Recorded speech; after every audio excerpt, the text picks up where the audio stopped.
Maqaa Abbaa, kan Ilmaa, kan Hafuura Qulqulluu, Waaqa tokkoo. Ameen.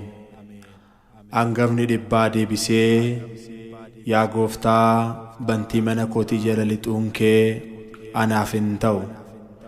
Garuu dubbii tokkicha dubbadhu, naa'uun koos hin fayyaa jedhe.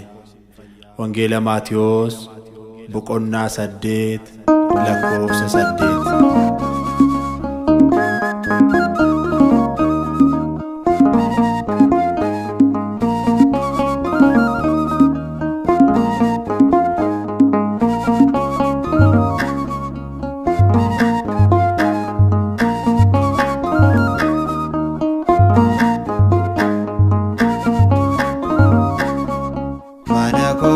Tolseenuudhaaf yaa Waaqa koo, xuraawaa damaanni koo, sagalee kee naaf ergi Gooftaa, dhaabuu kootu lubbuun koo.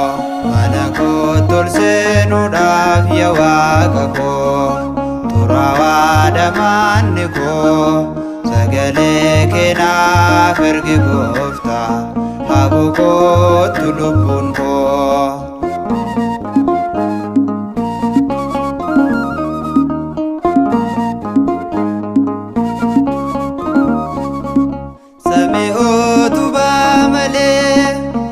Sagalee keeni jechis galaana irratti uumtee jecha keetiini uumamne harka keeti Gooftaa si bajaajamaa yeroo ati dubbattu hunduun ni raawwatamaa.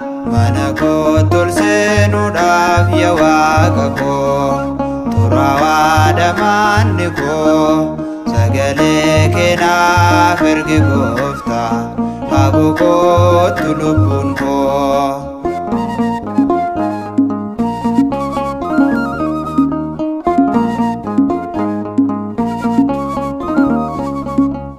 Dhukkubaatiin qabame siree kee irraa ciisee galaanicha cinaatti bara hedduu lakkoofsisee.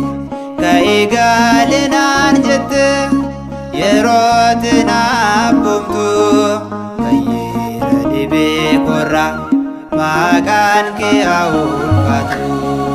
Mana koo tolseenuudhaaf yaa Waaqa koo, xuraawaa damaanni koo, sagalee kee naaf ergi Gooftaa, dhaabuu kootu lubbuun koo.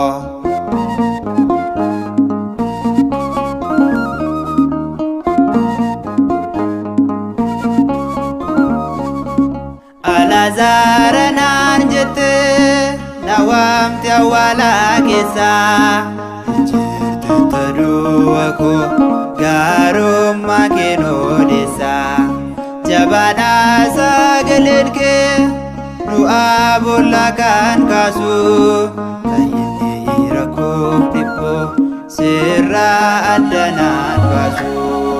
Mana koo tolseenuudhaaf yaa Waaqa koo, xuraawaa damaanni koo, sagalee kee naaf ergi Gooftaa, dhaabuu kootu lubbuun koo.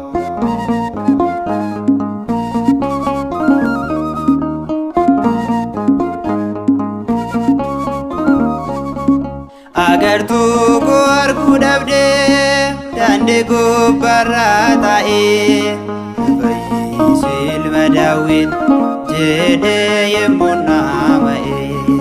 Sagalee koo dhageesse ija koo anaaf bantee, jamaa nama jedhamu qaaroo qabeessaa gootee. Mana koo tolseenuudhaaf yaa Waaqa koo, xuraawaa damaanni koo, sagalee kee naaf ergi Gooftaa, dhaabuu kootu lubbuun koo.